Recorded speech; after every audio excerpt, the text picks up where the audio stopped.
Le monde a les yeux braqués sur la France alors que la cérémonie d'ouverture des Jeux Olympiques se déroulera vendredi. L'image du pays pourrait bien être malmenée. Le point avec Renaud de Bourleuf. J-1 avant les Jeux Olympiques et c'est déjà le festival avant d'avoir vraiment commencé. Mercredi au stade Geoffroy-Guichard à Saint-Étienne, le match de football Argentine-Maroc a été interrompu par l'envahissement du terrain par les supporters marocains. Ceux-ci n'avaient visiblement pas supporté que l'Argentine égalise tout près de la fin du match. Une partie du public a ainsi envahi le terrain, des projectiles ont aussi été jetés, les joueurs argentins ont même été agressés à coups de pétards lancés à la figure.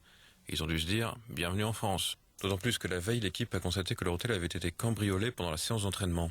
Des montres et des bagues ont été volées. Et sans surprise, dans ce genre d'événement, la politique s'invite dans la fête. Mercredi soir, après le match Israël-Mali au Parc des Princes, dans le 16e arrondissement de la capitale, des supporters israéliens ont eu droit à un comité d'accueil.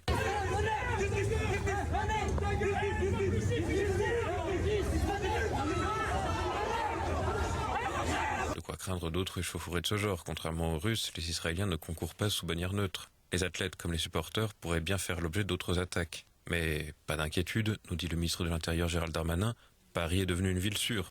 Eh bien écoutez, je m'en félicite que la délinquance à Paris et en Ile-de-France, monsieur le préfet de police, soit quasiment ramenée à zéro. Évidemment, jamais totalement à zéro. La touriste australienne violée samedi par 5 individus dans le 18e arrondissement a dû apprécier ce genre de commentaires. Une autre autosatisfaction, celle du ministre des Sports Amélie Oudéa-Castéra, qui a réussi à affirmer ce jeudi matin que, je cite, « les choses se sont passées sur le plan opérationnel de manière très satisfaisante hier ». Elle a quand même dû répondre sur le bazar à Saint-Étienne. Il y a eu un petit moment de confusion, ça je veux pas le nier, mais qui est lié à une difficulté d'arbitrage. Il y a une petite intrusion qui était d'ailleurs, qui n'aurait pas dû se produire, mais qui était plutôt bon enfant de la part de supporters marocains.